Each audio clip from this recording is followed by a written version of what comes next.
너의 상처를 안다. 너의 눈물을 내가 본다. 그리고 나는 지금도 네 곁에 있다. 이 진리는 우리가 다시 일어설 수 있는 근거가 됩니다. 그분은 나보다 앞서 고통의 길을 걸으신 분이시며 지금도 나와 함께 걷고 계시는 분입니다. 그래서 우리는 외롭지 않습니다. 혼자 싸우지 않아도 됩니다. 나의 연약함은 주님께 거절당하는 이유가 아니라 그분이 나와 함께 하시는 근거가 됩니다. 오늘 당신의 마음에 눌림이 있다면 예수님께 그대로 드리십시오. 감정을 억누르지 말고 눈물도 감추지 마십시오. 그분은 이미 아시고 당신 곁에 함께 계십니다. 그 주님이 당신의 기도를 받으시고 오늘도 위로하시며 한 걸음씩 다시 걷게 하실 것입니다. 다음은 고난의 때에 더욱 분명해지는 하나님의 약속에 대해 이야기 나누겠습니다. 상실과 고난의 순간은 삶의 색이 바래지고 마음의 온기가 식는 때입니다. 그런 시간을 지나면 우리는 흔히 이렇게 고백하게 됩니다. 하나님이 멀리 계신 것 같아요. 기도는 공허하게 들리고 찬양도 입술에 걸립니다. 삶은 계속 흘러가지만 마음은 그 자리에 묶여 멈춰버린 것 같습니다. 그러나 바로 그때 하나님은 말씀하십니다. 나는 결코 너를 떠나지도 버리지도 않을 것이다. 이 말씀은 단순한 위로가 아니라 실제적인 하나님의 약속이며 우리 영혼이 붙들어야 할 생명의 닻입니다. 하나님의 약속은 고난 속에서 더욱 깊게 들립니다. 평안할 때에는 당연하게 여겼던 진리가 고난을 만나면 뼈저리게 느껴집니다. 이스라엘 백성이 광야에서 만나를 경험했을 때 그것은 단순한 식량 공급이 아니었습니다. 그들은 절대 고립된 땅에서 하나님의 충실함을 매일 보았습니다. 오늘도 어김없이 하늘에서 내리는 하나님의 공급, 그것은 삶을 유지하는 양식이면서 동시에 하나님이 여전히 우리와 함께 하신다는 살아있는 증거였습니다. 오늘을 살아갈 힘이 하나님의 약속 속에서 매일 주어진다는 것은 고난 가운데 더욱 깊이 와닿는 은혜입니다. 시편 119편 50절에서 시인은 고백합니다. 이 말씀은 나의 고난 중의 위로라. 주의 말씀이 나를 살리셨기 때문이니이다. 고난을 없애주신 것이 아니라 그 고난 중에서도 말씀으로 살게 하셨다는 고백입니다. 이것이 바로 하나님의 약속이 지닌 능력입니다. 고난을 즉시 없애는 것이 아니라 고난 가운데서 우리를 지키고 견디게 하며 넘어지지 않게 하시는 하나님의 손길이 그 안에 담겨 있습니다. 하나님의 약속은 흔들리지 않는 진리입니다. 인간은 상황에 따라 말이 바뀌고 감정에 따라 관계가 흔들릴 수 있지만 하나님의 말씀은 어떤 상황 속에서도 변하지 않습니다. 고난 중에 있을 때 우리는 하나님의 약속을 다시 읽어야 합니다. 그것이 영혼의 숨통을 틔우고 다시 살아갈 이유를 회복시키기 때문입니다. 내가 너와 함께하리라. 두려워하지 말라. 내가 너를 지명하여 불렀나니 너는 내 것이라. 이 말씀들은 고통의 현실을 부정하지 않지만 그 속에서 우리를 지탱하는 영적 뿌리가 됩니다. 또한 고난은 하나님의 약속을 시험하는 시간이기도 합니다. 믿음은 평안할 때보다 흔들릴 때 진실이 드러납니다. 누군가 말한 것처럼 인생의 깊은 골짜기에서야 비로소 하나님을 향한 진짜 믿음이 시작됩니다. 왜냐하면 그때는 눈에 보이는 것들이 무너졌기 때문입니다. 재정, 인간관계, 건강, 꿈, 미래가 모두 불확실할 때 오직 하나님 한 분만 남게 됩니다. 그 순간 우리는 압니다. 하나님의 약속은 허상이 아니라 생명이라는 것을. 야고보서 1장 12절은 말합니다. 시험을 참는 자는 복이 있도다. 이는 시련을 견뎌낸 자가 주께서 자기를 사랑하는 자들에게 약속하신 생명의 면류관을 얻을 것임이라. 고난을 이겨낸 자가 받는 것은 단순한 보상이 아닙니다. 그것은 하나님이 실제로 우리를 사랑하신다는 증거입니다. 그리고 그 사랑은 고난의 시간 속에서 더욱 깊이 체험됩니다. 우리는 그때야 비로소 말로만 외우던 하나님의 약속을 살아있는 현실로 받아들이게 됩니다. 당신이 걷고 있는 길이 어둡고 고단할지라도 하나님의 약속은 살아있습니다. 그것은 눈에 보이지 않아도 흔들리지 않습니다. 말씀을 펼쳐 읽고 들려오는 약속을 마음에 새기십시오. 상황은 당장 바뀌지 않을 수 있어도 그 말씀은 오늘 당신을 지탱할 충분한 힘이 됩니다. 예전에는 지나쳤던 말씀 한 구절이 지금은 삶을 붙잡는 생명의 밧줄처럼 느껴진다면 그것이 바로 하나님의 임재입니다. 당신의 고난은 결코 헛되지 않으며 그 안에 하나님의 약속이 살아 숨쉬고 있습니다. 다음은 기도할 수 없는 날에도 하나님은 여전히 일하신다는 진리에 대해 이야기 나누겠습니다. 믿음의 여정 속에서 누구나 한 번쯤은 이런 순간을 지나게 됩니다. 기도하고 싶은데 말이 나오지 않는 시간. 입을 열어야 하는 줄은 아는데 마음이 너무 지쳐 단 한마디도 나오지 않는 그때. 아무리 억지로 무릎을 꿇어도 눈물조차 메말라 있는 날. 그 순간은 우리가 하나님과 멀어진 것이 아니라 오히려 하나님이 가장 깊은 곳에서 우리를 붙들고 계신 때입니다. 기도하지 못하는 시간은 믿음이 없는 상태가 아니라 하나님께서 일하시는 또 다른 방식의 시작일 수 있습니다. 성경은 기도가 단지 말의 형식이 아님을 분명히 보여줍니다. 하나님은 사람의 외모가 아닌 중심을 보시는 분이시며 우리의 침묵조차도 그분 앞에서는 기도가 됩니다. 로마서 8장 26절에서 사도 바울은 이렇게 전합니다.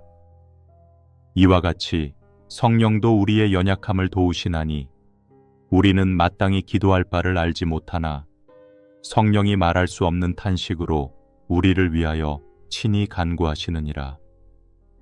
우리가 아무 말도 하지 못할 때에도 성령께서 우리 안에서 탄식하시며 하나님께 우리를 대신해 기도하고 계신다는 이 진리는 우울과 고통의 늪에서 벗어날 실마리를 제시해 줍니다. 우리는 기도할 때에만 하나님이 일하신다고 생각하기 쉽지만 그분은 우리의 말과 행동 이전에 이미 우리의 마음을 아십니다. 예수님은 마태복음 6장 8절에서 이렇게 말씀하셨습니다. 너희 아버지는 너희가 구하기 전에 너희에게 있어야 할 것을 아시느니라. 이 말씀은 우리가 말을 꺼내기도 전에 하나님은 이미 알고 계시며 우리를 위해 준비하고 계시다는 뜻입니다. 말하지 못해도 하나님은 듣고 계시고 표현하지 못해도 하나님은 느끼고 계시며 묵묵히 견디는 당신의 마음을 가장 정확하게 헤아리고 계십니다. 기도하지 못한다고 느껴질 때 우리는 믿음의 본질을 다시 붙잡아야 합니다. 믿음은 내가 잘할 때만 존재하는 것이 아니라 아무것도 할 수 없는 순간에도 하나님을 여전히 신뢰하는 것이기 때문입니다. 고난의 깊은 밤, 한마디 기도조차 드릴 수 없을 때에도 하나님은 결코 우리를 놓지 않으십니다. 오히려 그런 시간 속에서 우리는 자신의 무력함을 인정하게 되고 하나님의 능력만이 나를 이끌 수 있다는 진리를 더 깊이 깨닫게 됩니다. 기도할 수 없는 그 시간에도 하나님은 하나님의 일을 하고 계십니다. 우리가 보지 못할 뿐, 우리가 느끼지 못할 뿐, 하나님은 여전히 일하십니다.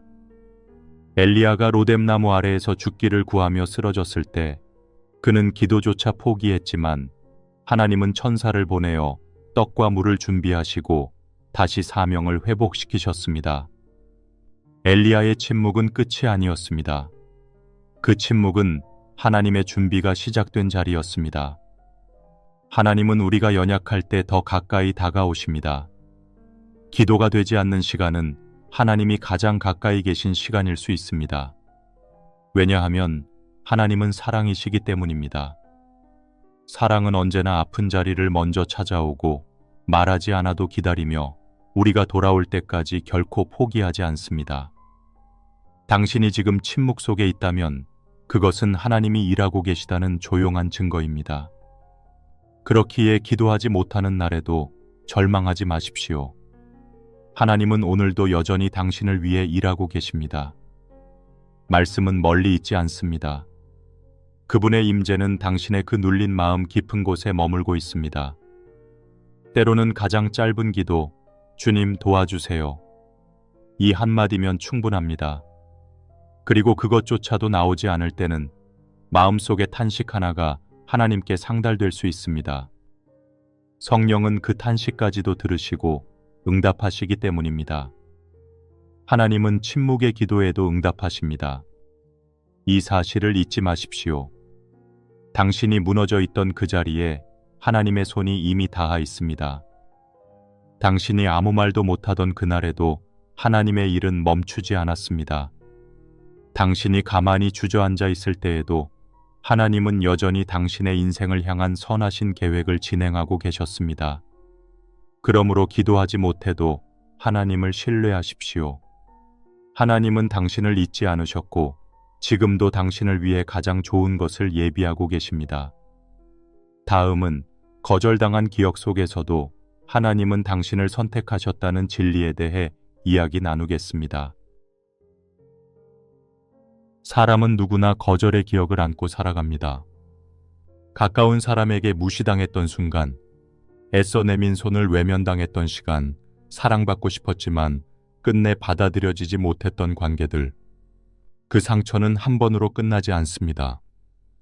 반복되는 일상 속에서도 문득 되살아나 마음을 찌르고 깊은 우울과 자책의 감정으로 이어지곤 합니다. 거절당한 기억은 자존감을 무너뜨리고 삶의 의욕까지 갉아먹습니다. 하지만 이 지점에서 반드시 붙들어야 할 진리가 있습니다. 하나님은 한 번도 우리를 거절하신 적이 없다는 사실입니다. 하나님의 선택은 사람의 평가나 외적인 조건에 따라 좌우되지 않습니다. 세상은 능력과 자격을 요구하지만 하나님은 마음을 보시고 고통 가운데 있는 자를 향해 다가오십니다. 우리가 거절당한 기억에 사로잡혀 스스로를 무가치하게 여길 때에도 하나님은 여전히 너는 내 것이라 말씀하십니다. 이사야 43장 1절에서 하나님은 이렇게 말씀하셨습니다. 야곱아, 너를 창조하신 여호와께서 이제 말씀하시느니라. 내가 너를 지명하여 불렀나니 너는 내 것이라. 사람의 외면이 아무리 많아도 하나님의 부르심은 취소되지 않습니다. 하나님은 외로운 자, 소외된 자, 거절당한 자에게 특별히 마음을 두시는 분이십니다.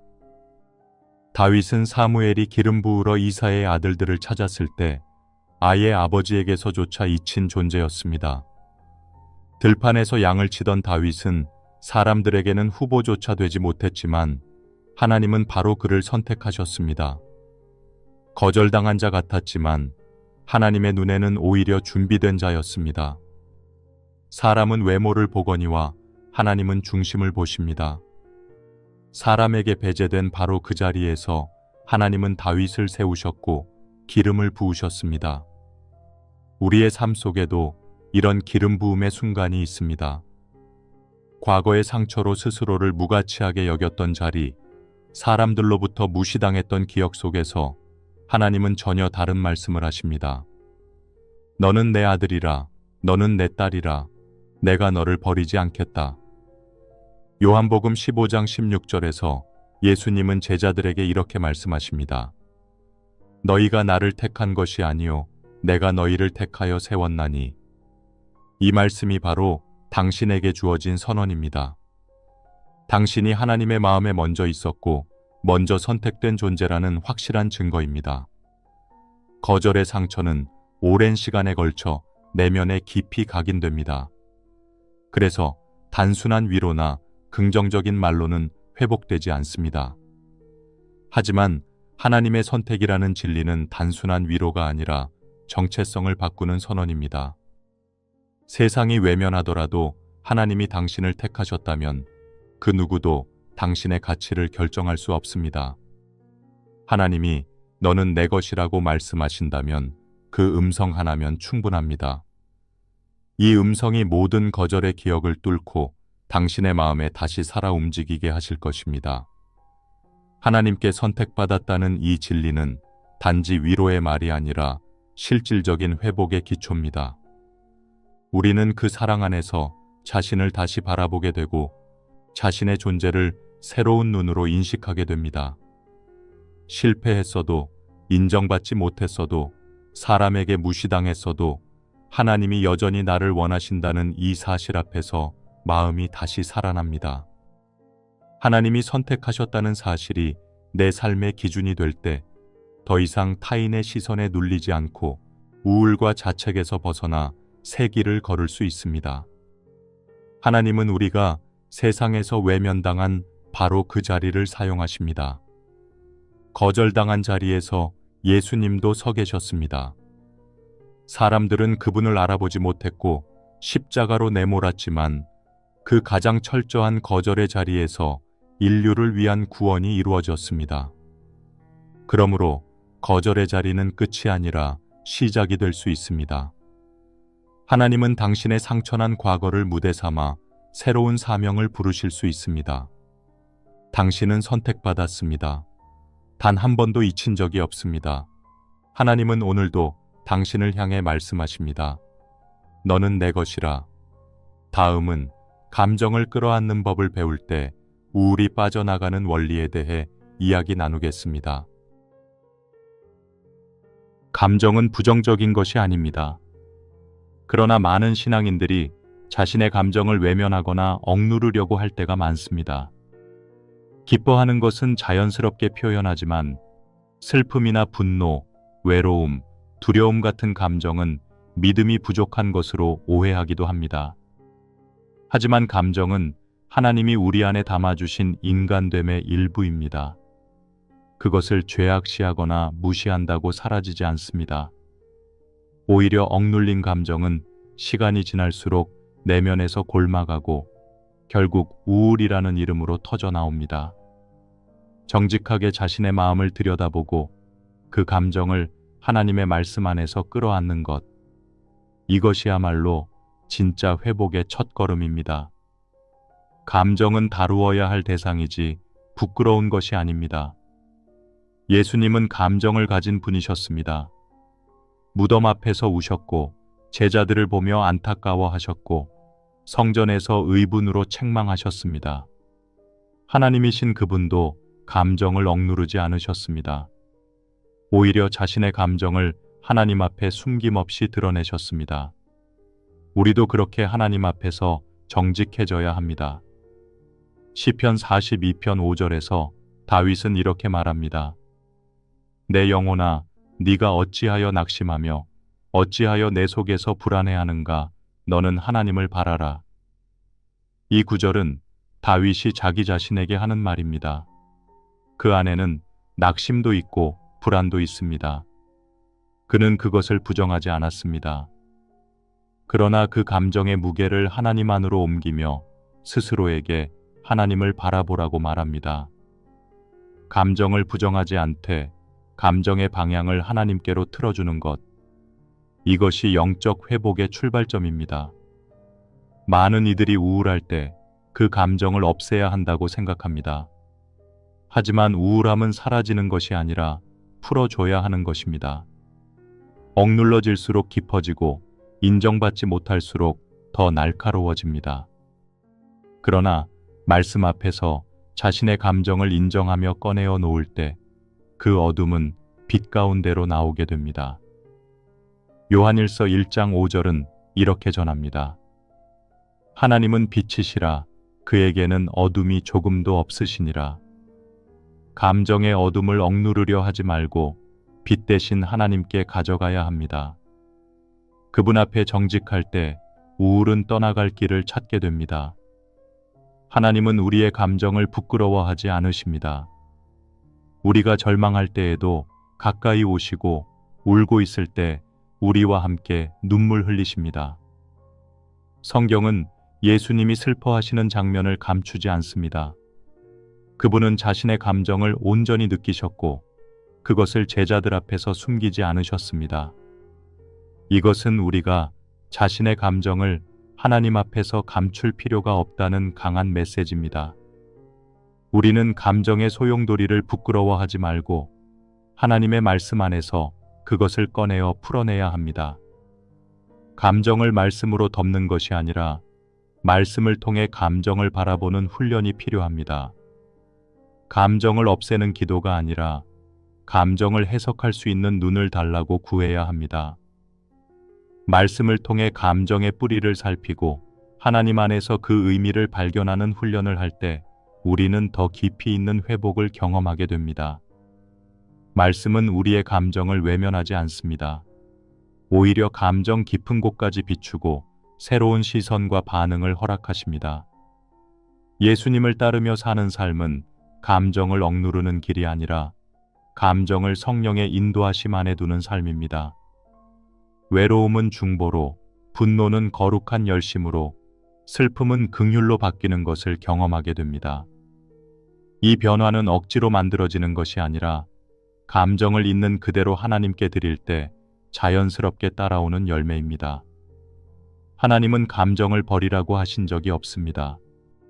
다만 그 감정을 다스릴 수 있도록 성령을 보내주셨고 말씀을 주셨을 뿐입니다.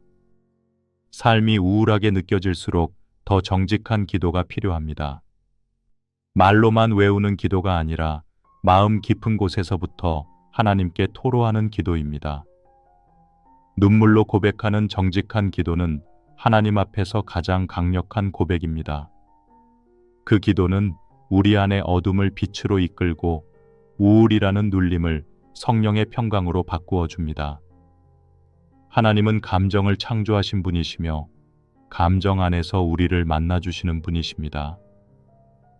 다음은 자신을 향한 하나님의 사랑을 믿을 때 마음이 회복되는 깊은 원리에 대해 이야기 나누겠습니다. 우울한 마음을 이겨내는데 가장 강력한 진리는 하나님이 지금 이 순간에도 나를 사랑하고 계신다는 사실입니다. 이 단순한 진리가 머리로는 이해되지만 마음 깊이까지 내려오는 데는 시간이 걸립니다. 그러나 이 진리가 진짜 내 안에서 살아 움직일 때 우울은 더 이상 내 감정을 지배하지 못합니다. 하나님의 사랑은 감정을 눌러 없애는 힘이 아니라 감정을 품고도 살아갈 수 있게 하는 힘입니다. 많은 사람들은 사랑받을 자격이 없다는 감정에 붙잡혀 우울의 늪으로 빠져듭니다. 반복된 실패와 상처, 버림받았던 기억들이 겹겹이 쌓이면 자신은 누구에게도 의미 없는 존재처럼 느껴지기 시작합니다. 심지어 하나님마저도 자신을 외면하신 것 같은 생각에 갇히게 됩니다. 그러나 이 모든 거짓된 생각을 무너뜨리는 단 하나의 진실이 바로 하나님의 변하지 않는 사랑입니다. 로마서 8장 38절과 39절에서는 이렇게 말씀하십니다.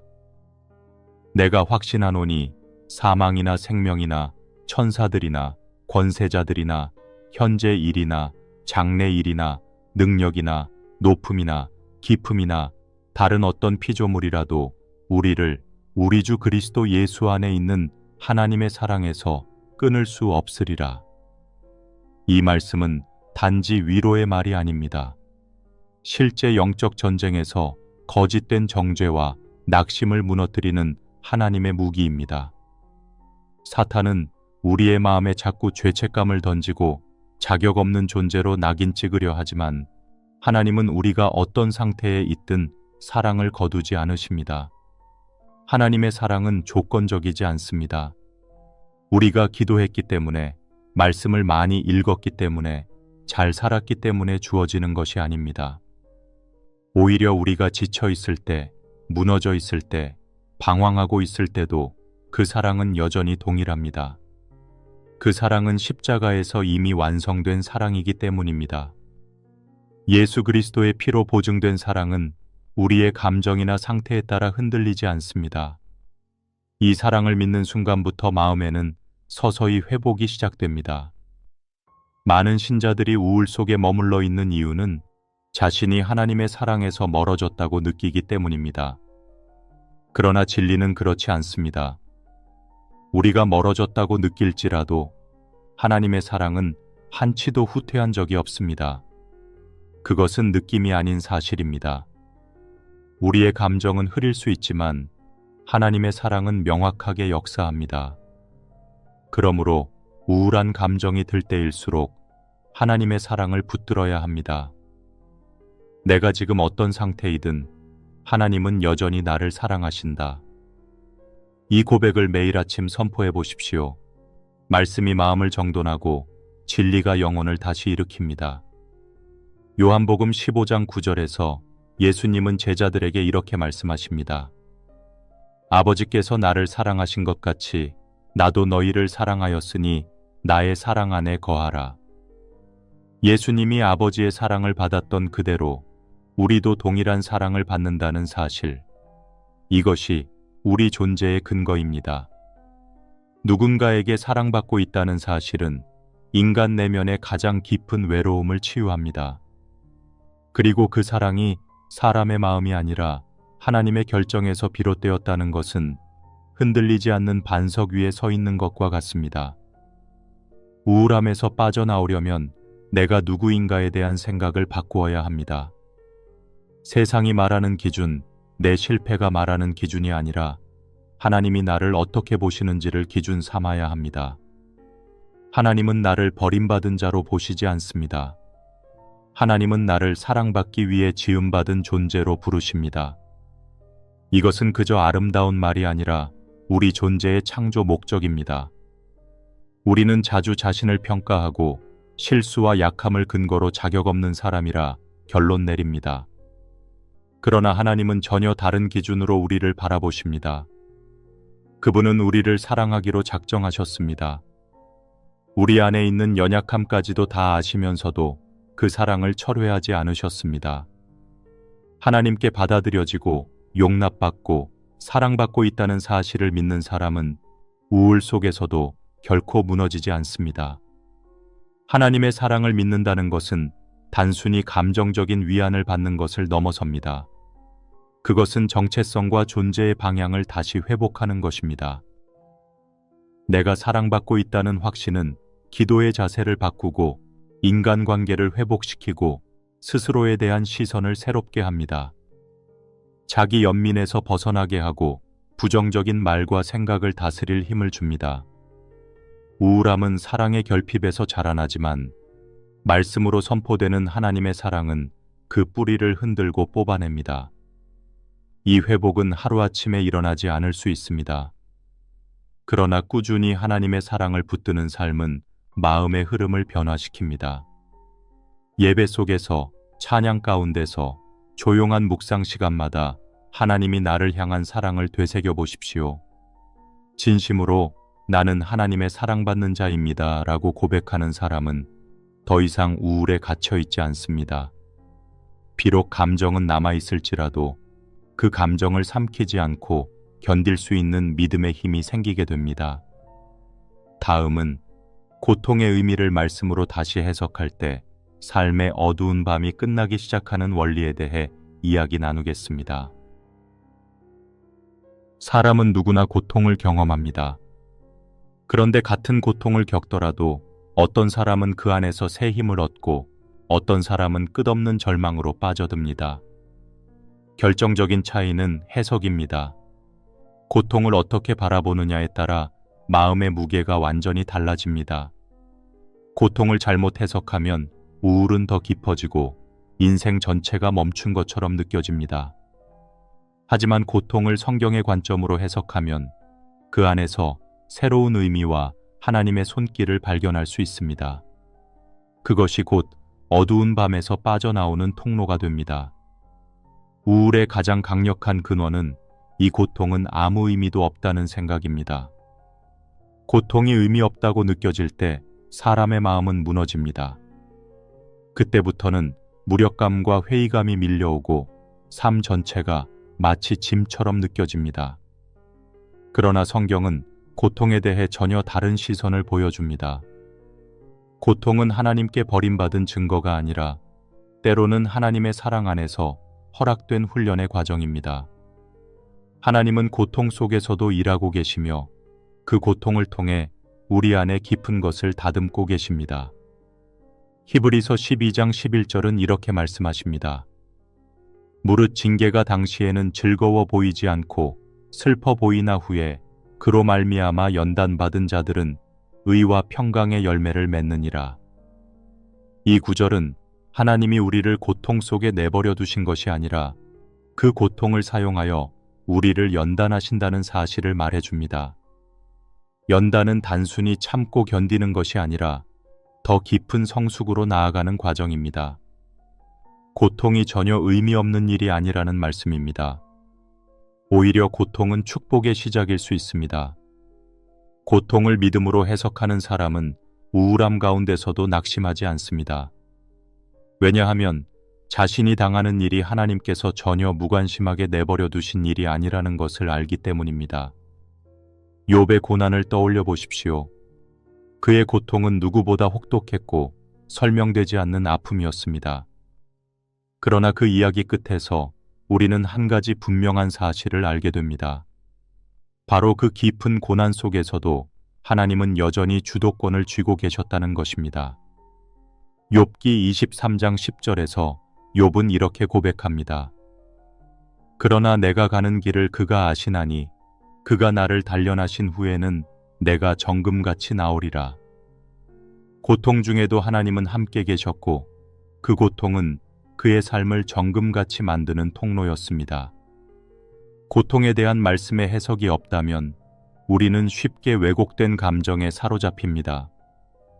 내가 잘못했기 때문에 이런 일이 생겼다. 하나님이 나를 잊으셨다. 나는 쓸모없는 존재다. 와 같은 생각들이 마음을 잠식합니다. 이런 왜곡된 해석은 우울을 더 깊게 만들고 결국 하나님과의 관계마저 멀어지게 합니다. 그래서 반드시 말씀 안에서 고통을 해석해야 합니다. 말씀이 우리의 관점을 바꿔줄 때 비로소 고통 속에서 하나님을 볼 수 있게 됩니다.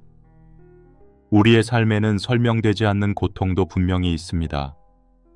그러나 모든 고통이 설명되어야만 의미가 생기는 것은 아닙니다. 고통을 하나님께 맡기고 그분의 주권을 신뢰할 때 비로소 진짜 평안이 찾아옵니다.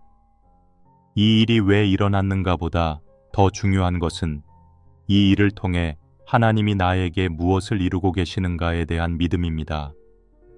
이 믿음이 고통을 견디는 힘이 되며 어두운 밤을 지나 아침을 맞이하는 길이 됩니다. 고통이 찾아왔을 때 그것을 불행으로만 해석하면 삶 전체가 마비됩니다. 하지만 하나님께서 나를 더 정결하게 하시고 더 깊은 믿음의 사람으로 다듬기 위해 잠시 허락하신 시간이라면 우리는 우울함 속에서도 소망을 품을 수 있습니다. 고통은 내게 일어난 사건이지만 해석은 내가 선택하는 것입니다. 말씀으로 해석된 고통은 회복의 문을 엽니다.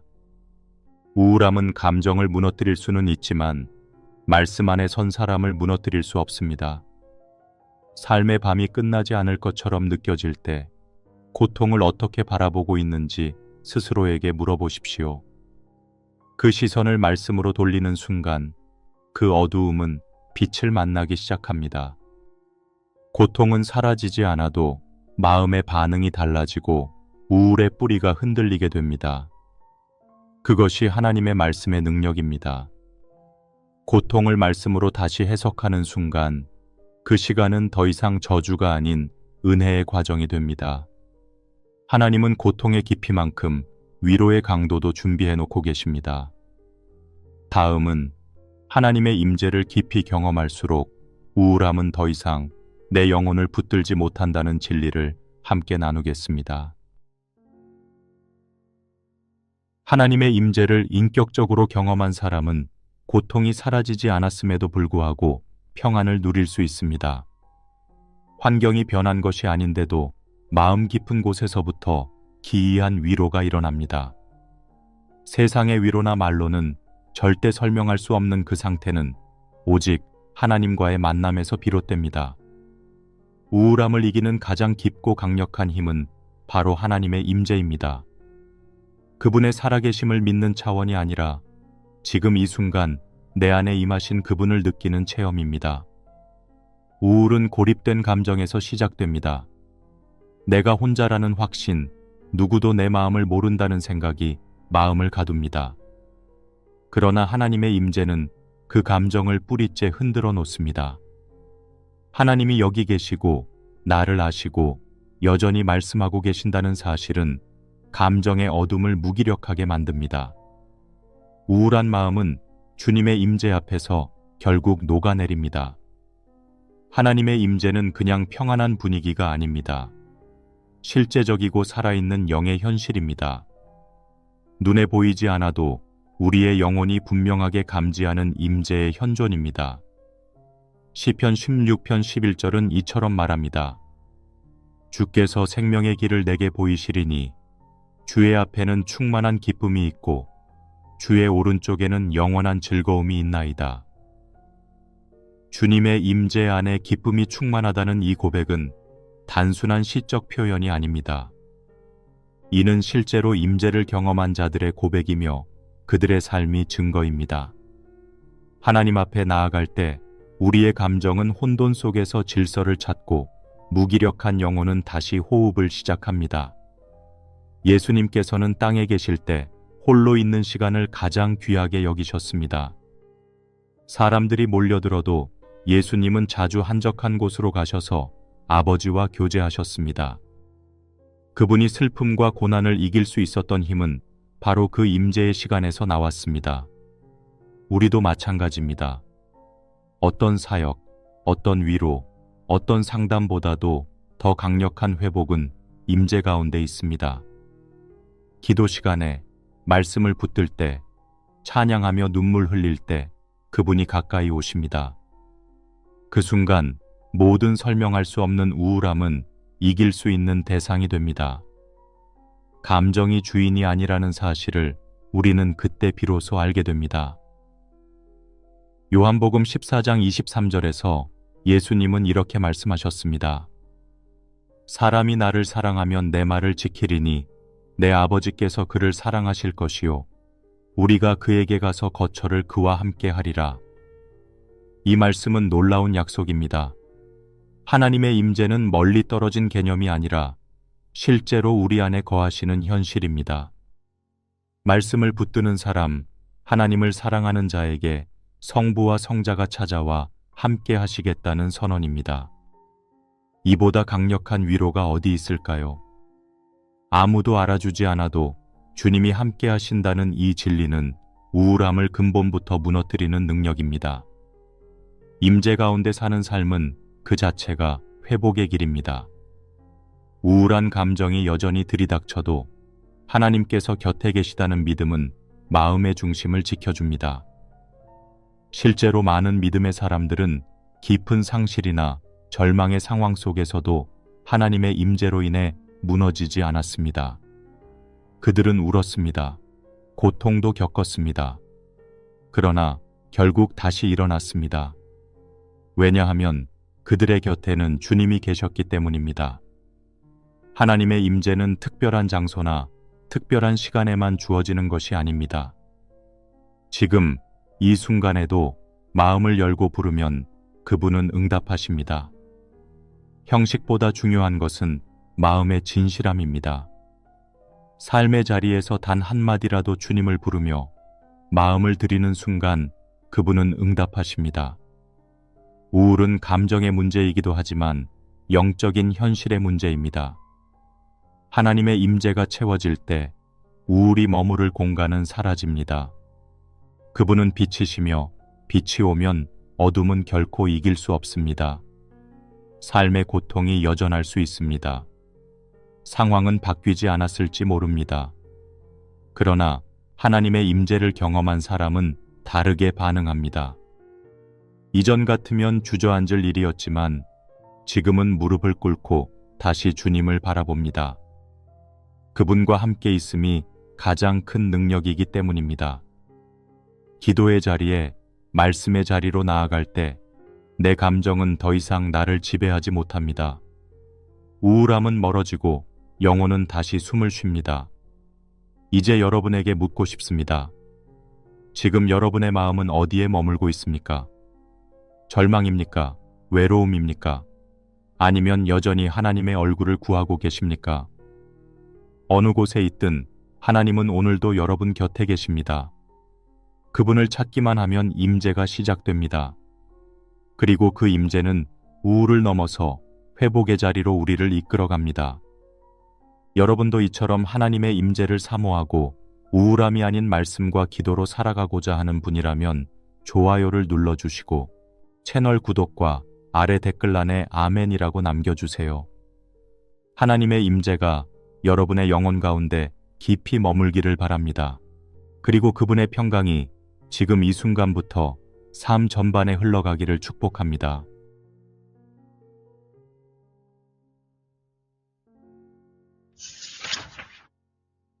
아무도 모르게 혼자 울어본 적이 있으시죠? 누군가에게 설명하기도 애매하고 차라리 말하지 않는 게 나을 것 같아서 마음속에 그냥 묻어둔 날들. 겉으론 잘 지내는 척했지만 속은 부서질 듯한 날. 그런 날들이 한두 번이 아니라 반복될 때 사람은 자신이 이해받지 못한 존재라고 느낍니다. 그 감정은 고립이고 고립은 점점 어둠이 됩니다. 그래서 우울은 단순한 슬픔이나 나약함의 문제가 아니라 관계 단절에서 오는 영혼의 고통입니다. 그런데 놀랍게도 성경은 이 감정의 고통을 아주 정확하게 다루고 있습니다. 그것도 외면하거나 평가하는 방식이 아니라 따뜻하고 깊은 방식으로 말입니다. 시편을 기록한 다윗은 전쟁을 경험한 용사였고 왕이었으며 예배자였습니다. 세상에서 가장 강한 자리에 있던 그도 마음의 어둠과 싸웠습니다. 시편 곳곳에서 그는 내 영혼이 낙심되며 내가 지극히 낮아졌나이다. 눈물이 내 음식이 되었나이다. 라고 고백합니다. 단순한 시적 표현이 아닙니다. 이는 인간의 감정, 그것도 깊은 상심과 고통을 고스란히 토해낸 정직한 고백입니다. 성경은 인간이 감정을 느끼지 않게 훈련시키는 책이 아니라 감정을 어떻게 다뤄야 하는지를 가르쳐주는 하나님의 진리입니다. 우리는 감정을 드러내면 신앙이 약한 것처럼 느낄 때가 있습니다. 그래서 하나님께마저 내 진짜 감정을 숨기고 싶어지기도 합니다. 그런데 하나님은 우리의 감정을 모르시는 분이 아닙니다. 시편 139편 1절에서 다윗은 이렇게 고백합니다. 여호와여 주께서 나를 살펴보셨으므로 나를 아시나이다. 이 말씀의 핵심은 살펴보셨다는 단어입니다.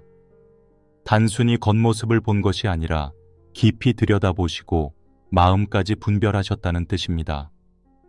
하나님은 나의 말뿐 아니라 말하지 못한 마음까지도 아시는 분입니다. 우울한 감정이 더 힘든 이유 중 하나는 말하지 못한다는 것입니다.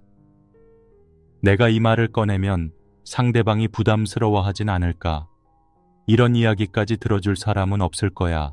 같은 생각이 말을 가둡니다. 그런데 하나님은 다릅니다. 아직 입 밖으로 꺼내지 않은 생각까지도 이미 알고 계시고 받아주십니다. 시편 139편 2절과 4절은 이렇게 이어집니다. 주께서 나의 앉고 일어섬을 하시며 나의 모든 길을 통촉하시나이다. 여호와여 내 혀의 말을 알지 못하시는 것이 하나도 없으시니이다. 다시 말해 하나님은 내가 아직 울지 않았어도 내 눈물의 이유를 아시는 분입니다. 하나님은 단지 감정을 아시는 데서 멈추지 않으십니다.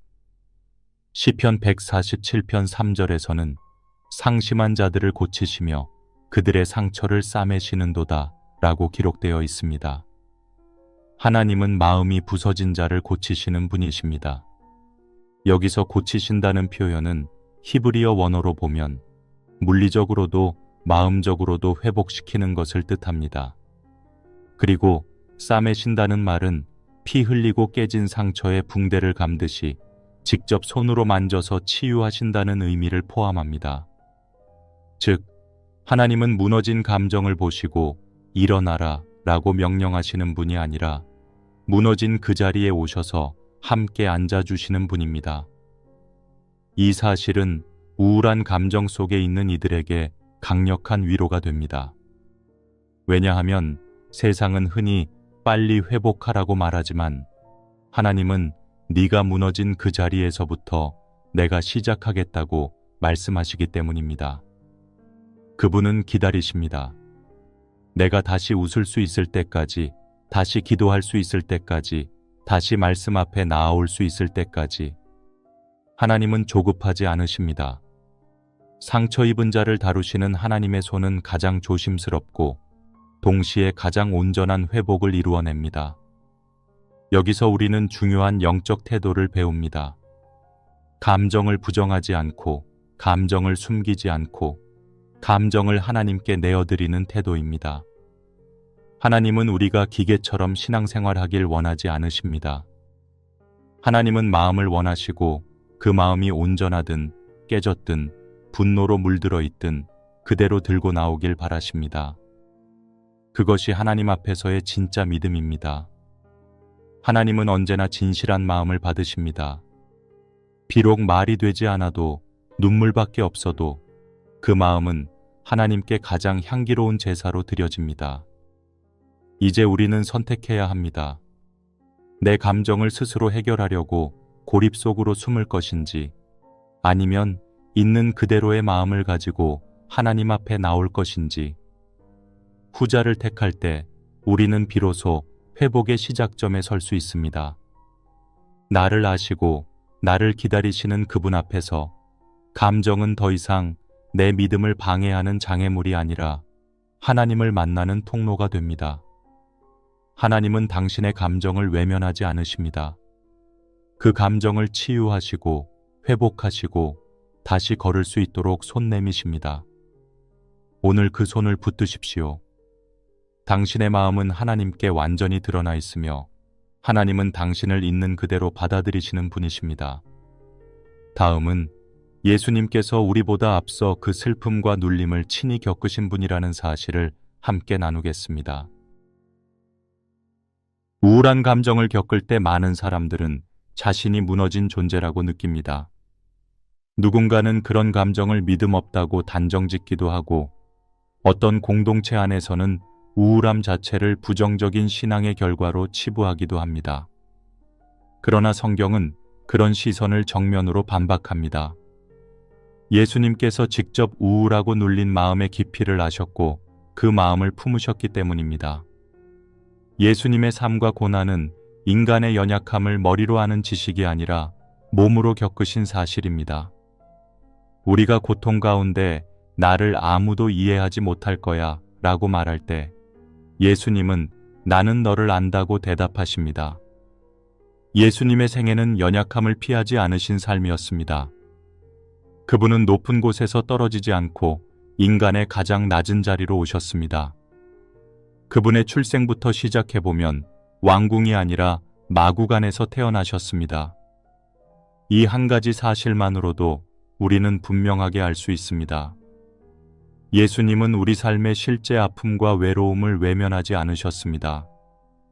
그분은 인간의 고통을 멀리서 바라보는 분이 아니라 그 고통 속으로 들어오신 하나님입니다. 예수님의 공생애 동안에도 이 연약함의 경험은 반복됩니다. 무리들이 예수님을 오해하고 가까운 제자들이 배반하고 심지어는 가족들도 처음에는 그를 이해하지 못했습니다. 그는 버림받았고 배척당했으며 결국 십자가에서 외면당한 채 죽음을 맞이하셨습니다. 누가복음 22장 44절을 보면 겟세마네 동산에서의 장면이 나옵니다. 예수께서 힘쓰고 애써 더욱 간절히 기도하시니 땀이 땅에 떨어지는 핏방울같이 되더라. 이 한 구절에는 그분의 감정이 얼마나 극한에 이르렀는지가 담겨 있습니다. 단순히 슬펐다는 수준이 아니라 몸에서 피가 날 만큼 고통스러웠다는 것입니다. 이 구절은 인간이 겪는 감정의 깊이를 예수님께서 직접 경험하셨다는 확실한 증거입니다. 우리가 겪는 극심한 불안, 고통, 절망, 우울함, 심지어 살아갈 힘조차 느껴지지 않을 때의 그 절망까지도 예수님은 이미 다 알고 계십니다. 왜냐하면 그분이 직접 겪으셨기 때문입니다. 그러므로 우리는 그 어떤 감정도 예수님 앞에서 숨기거나 포장할 필요가 없습니다. 그분은 우리의 눈물을 해석하려 하지 않으시고 그냥 함께 흘리십니다. 그리고 말없이 다가오셔서 위로의 손을 내미십니다. 히브리서 4장 15절은 이렇게 말씀합니다. 우리에게 있는 대제사장은 우리의 연약함을 동정하지 못하실 이가 아니요 모든 일에 우리와 똑같이 시험을 받으신 이로되 죄는 없으시니라. 여기서 동정하지 못하실 이가 아니다라는 말은 예수님께서 우리의 마음 상태, 심지어는 혼란과 상처, 감정의 부침까지 다 헤아리고 계신다는 고백입니다. 예수님은 감정을 평가하지 않으십니다. 그 감정 속에서 우리를 안아주시고 붙드시고 다시 걸을 수 있도록 회복시키시는 분이십니다. 우울한 감정이 찾아올 때 우리는 예수님의 모습을 기억해야 합니다.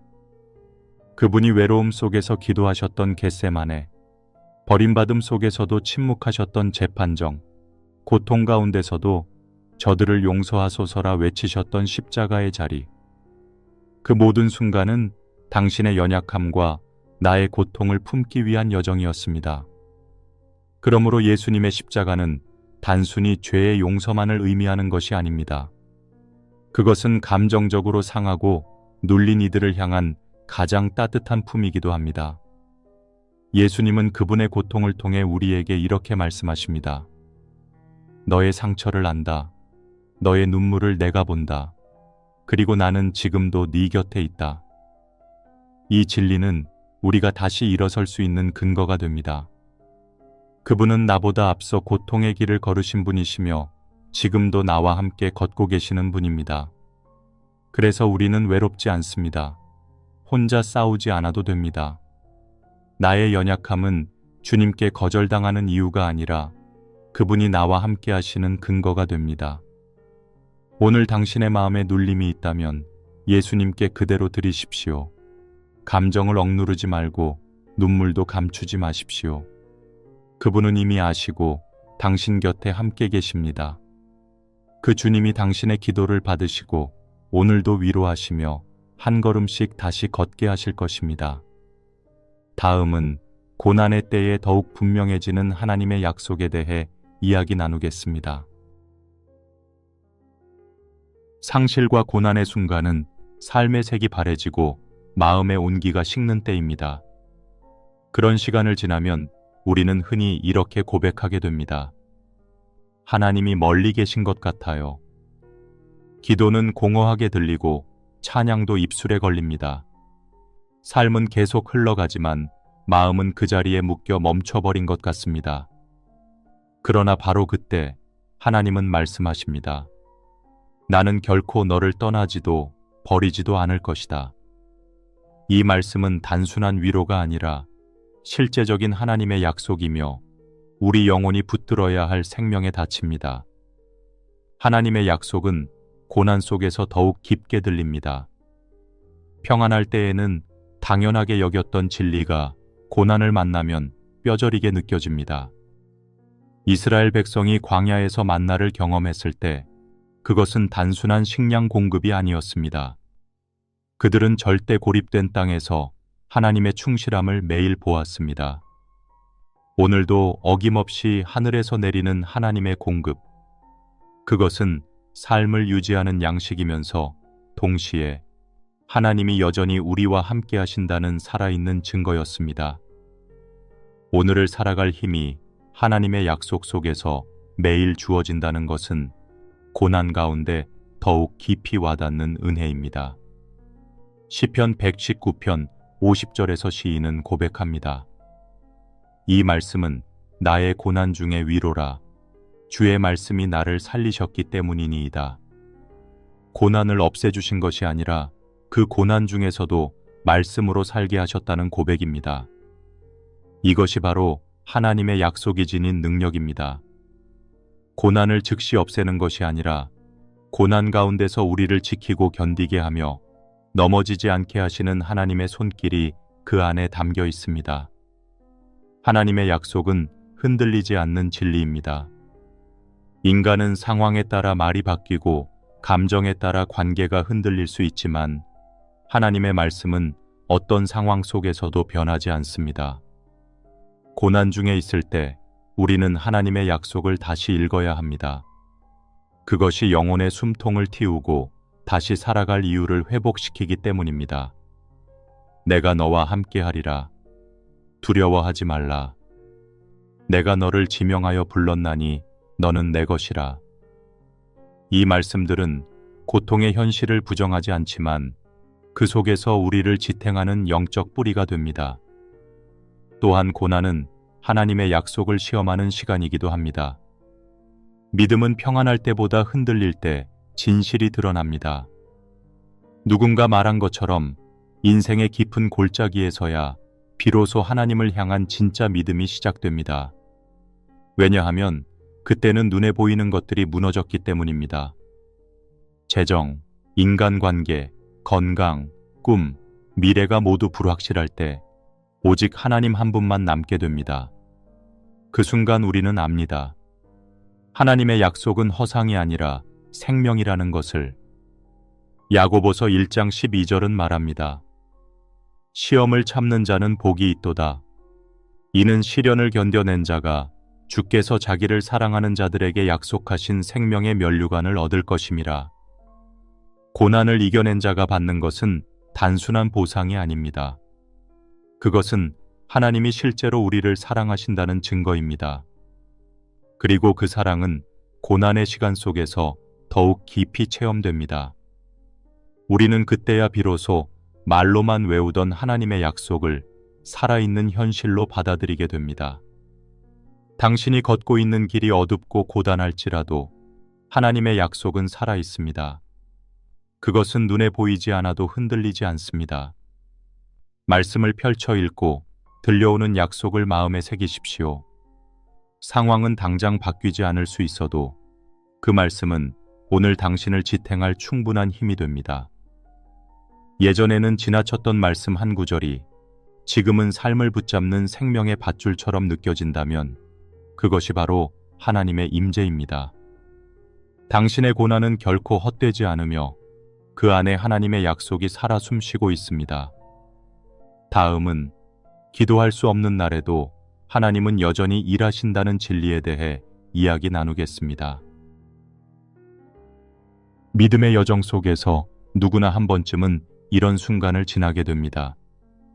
기도하고 싶은데 말이 나오지 않는 시간. 입을 열어야 하는 줄은 아는데 마음이 너무 지쳐 단 한마디도 나오지 않는 그때. 아무리 억지로 무릎을 꿇어도 눈물조차 메말라 있는 날. 그 순간은 우리가 하나님과 멀어진 것이 아니라 오히려 하나님이 가장 깊은 곳에서 우리를 붙들고 계신 때입니다. 기도하지 못하는 시간은 믿음이 없는 상태가 아니라 하나님께서 일하시는 또 다른 방식의 시작일 수 있습니다. 성경은 기도가 단지 말의 형식이 아님을 분명히 보여줍니다. 하나님은 사람의 외모가 아닌 중심을 보시는 분이시며 우리의 침묵조차도 그분 앞에서는 기도가 됩니다. 로마서 8장 26절에서 사도 바울은 이렇게 전합니다. 이와 같이 성령도 우리의 연약함을 도우시나니 우리는 마땅히 기도할 바를 알지 못하나 성령이 말할 수 없는 탄식으로 우리를 위하여 친히 간구하시느니라.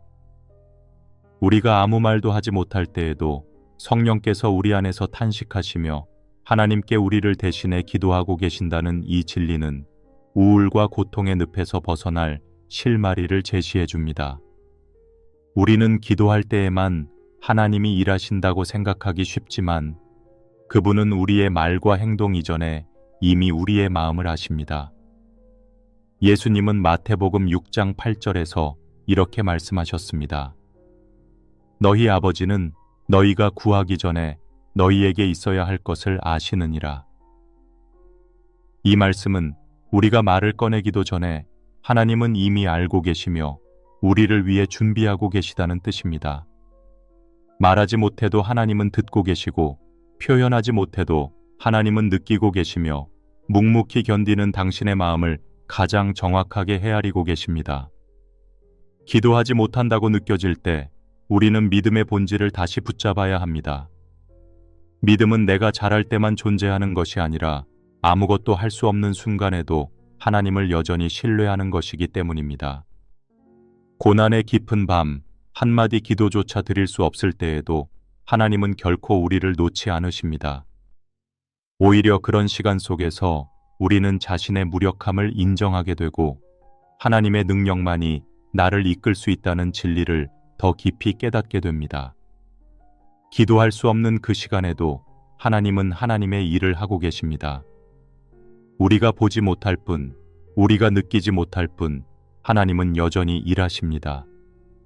엘리야가 로뎀나무 아래에서 죽기를 구하며 쓰러졌을 때 그는 기도조차 포기했지만 하나님은 천사를 보내어 떡과 물을 준비하시고 다시 사명을 회복시키셨습니다. 엘리야의 침묵은 끝이 아니었습니다. 그 침묵은 하나님의 준비가 시작된 자리였습니다. 하나님은 우리가 연약할 때 더 가까이 다가오십니다. 기도가 되지 않는 시간은 하나님이 가장 가까이 계신 시간일 수 있습니다. 왜냐하면 하나님은 사랑이시기 때문입니다. 사랑은 언제나 아픈 자리를 먼저 찾아오고 말하지 않아도 기다리며 우리가 돌아올 때까지 결코 포기하지 않습니다. 당신이 지금 침묵 속에 있다면 그것은 하나님이 일하고 계시다는 조용한 증거입니다. 그렇기에 기도하지 못하는 날에도 절망하지 마십시오. 하나님은 오늘도 여전히 당신을 위해 일하고 계십니다. 말씀은 멀리 있지 않습니다. 그분의 임재는 당신의 그 눌린 마음 깊은 곳에 머물고 있습니다. 때로는 가장 짧은 기도, 주님 도와주세요. 이 한마디면 충분합니다. 그리고 그것조차도 나오지 않을 때는 마음속의 탄식 하나가 하나님께 상달될 수 있습니다. 성령은 그 탄식까지도 들으시고 응답하시기 때문입니다. 하나님은 침묵의 기도에도 응답하십니다. 이 사실을 잊지 마십시오. 당신이 무너져 있던 그 자리에 하나님의 손이 이미 닿아 있습니다.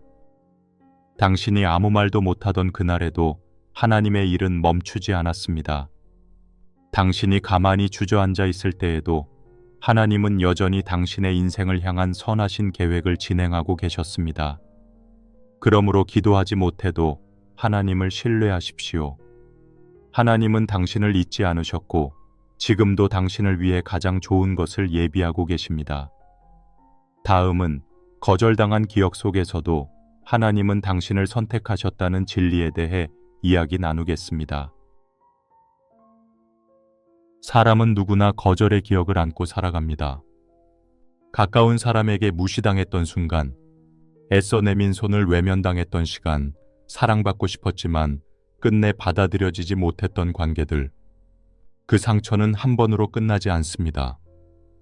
반복되는 일상 속에서도 문득 되살아나 마음을 찌르고 깊은 우울과 자책의 감정으로 이어지곤 합니다. 거절당한 기억은 자존감을 무너뜨리고 삶의 의욕까지 갉아먹습니다. 하지만 이 지점에서 반드시 붙들어야 할 진리가 있습니다. 하나님은 한 번도 우리를 거절하신 적이 없다는 사실입니다. 하나님의 선택은 사람의 평가나 외적인 조건에 따라 좌우되지 않습니다.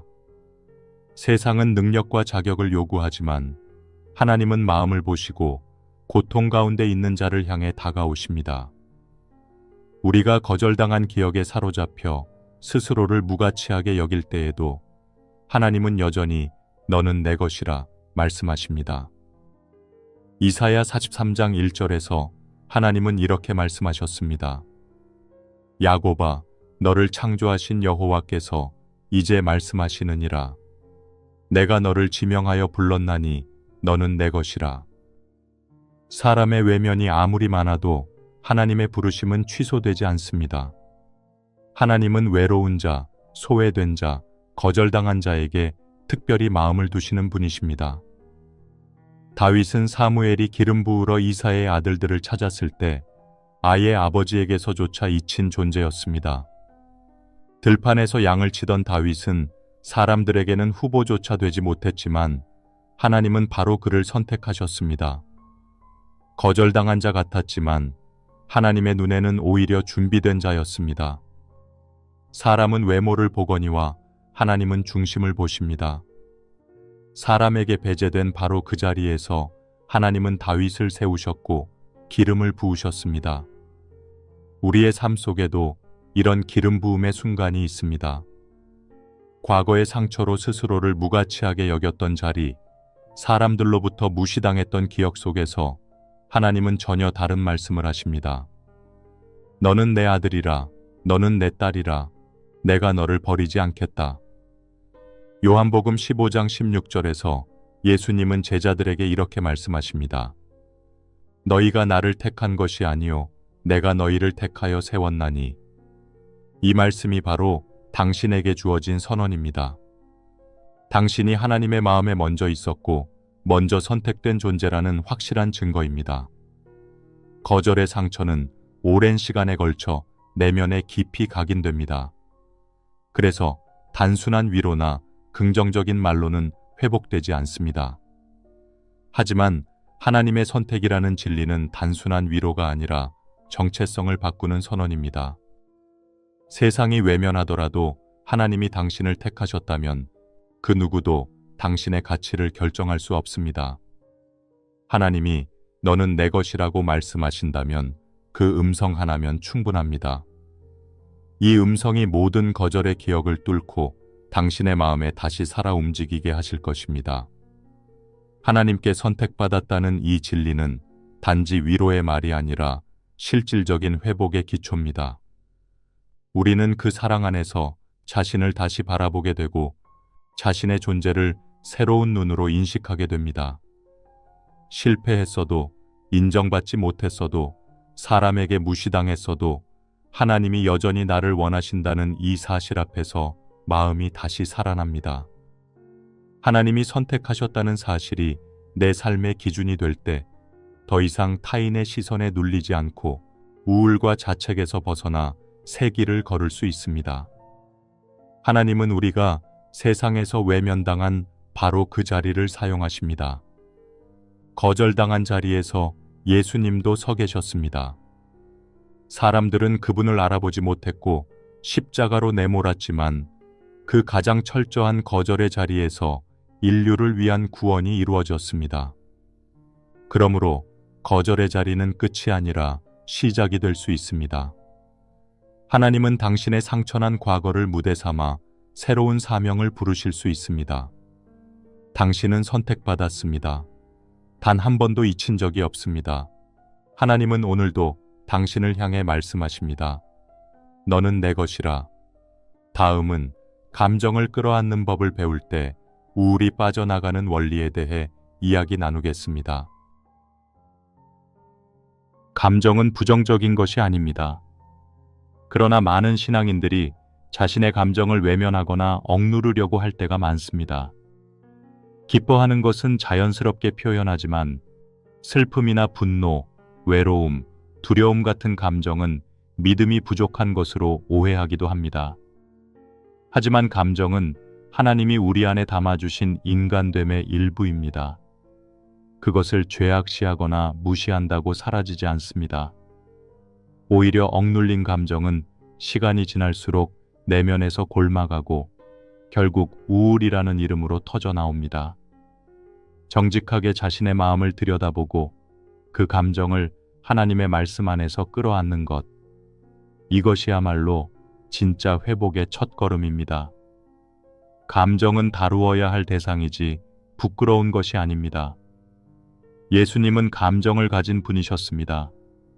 무덤 앞에서 우셨고 제자들을 보며 안타까워하셨고 성전에서 의분으로 책망하셨습니다. 하나님이신 그분도 감정을 억누르지 않으셨습니다. 오히려 자신의 감정을 하나님 앞에 숨김없이 드러내셨습니다. 우리도 그렇게 하나님 앞에서 정직해져야 합니다.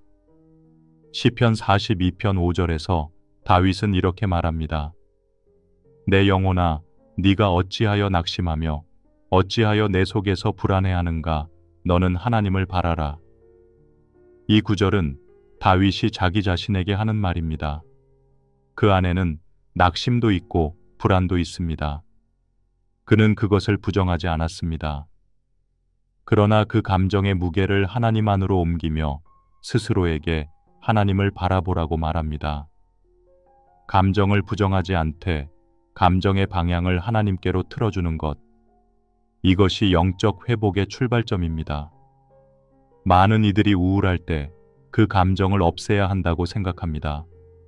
하지만 우울함은 사라지는 것이 아니라 풀어줘야 하는 것입니다. 억눌러질수록 깊어지고 인정받지 못할수록 더 날카로워집니다. 그러나 말씀 앞에서 자신의 감정을 인정하며 꺼내어 놓을 때 그 어둠은 빛 가운데로 나오게 됩니다. 요한일서 1장 5절은 이렇게 전합니다. 하나님은 빛이시라 그에게는 어둠이 조금도 없으시니라. 감정의 어둠을 억누르려 하지 말고 빛 대신 하나님께 가져가야 합니다. 그분 앞에 정직할 때 우울은 떠나갈 길을 찾게 됩니다. 하나님은 우리의 감정을 부끄러워하지 않으십니다.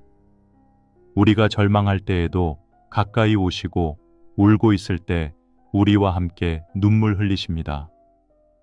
성경은 예수님이 슬퍼하시는 장면을 감추지 않습니다. 그분은 자신의 감정을 온전히 느끼셨고 그것을 제자들 앞에서 숨기지 않으셨습니다. 이것은 우리가 자신의 감정을 하나님 앞에서 감출 필요가 없다는 강한 메시지입니다.